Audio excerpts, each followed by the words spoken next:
All right, let's jump right in. Today, we're digging into a piece of writing that puts forward a seriously radical idea that you, yes, you, were designed for immense, incredible power.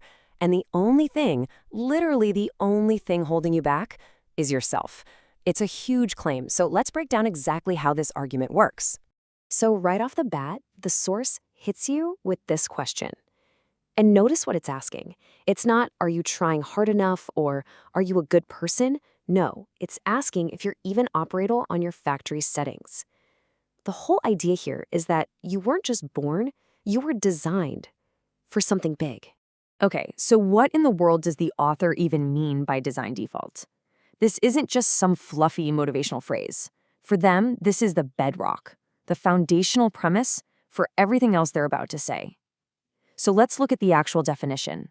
And here it is. The design default is a state of being inherently superior to all forces of life, second only to God. Just let that sink in for a second.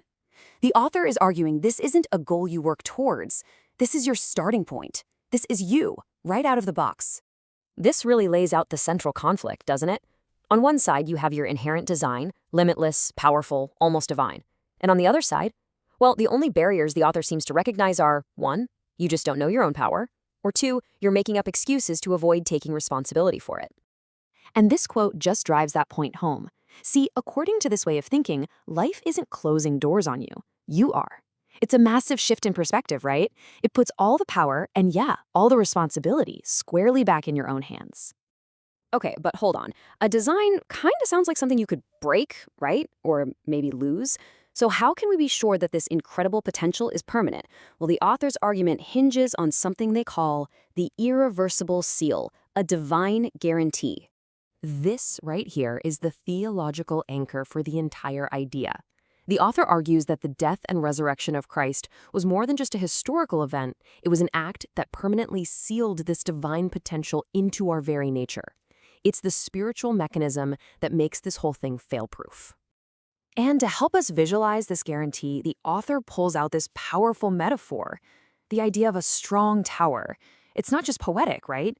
It's meant to make you feel safe, to imagine an unbreakable fortress that you can run to when things get overwhelming.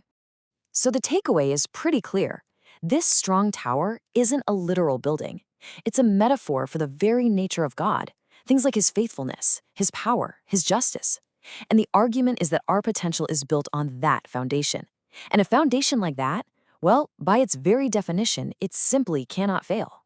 And then the argument pivots from these huge structural ideas to something deeply, deeply personal. This quote reframes our very existence.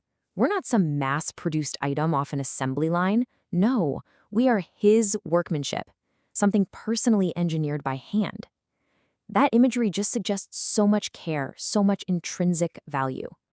And all of this builds to what has to be the most forceful, intense line in the entire piece.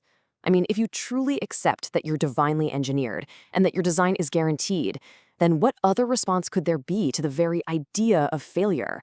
It's just this raw, defiant rejection, a complete refusal to accept a label that contradicts your core design. So, okay, if we buy into this idea of a fail-proof design, then what? What are we supposed to do with it? Well, this is where the source shifts from theory to a direct call to action. It's time to stop admiring the design and actually activate the power. And the reason for this call to action is basically a 1-2 punch. First, you have the call itself, the command to go out and do greater works. But a command is pretty useless if you don't have the ability to carry it out.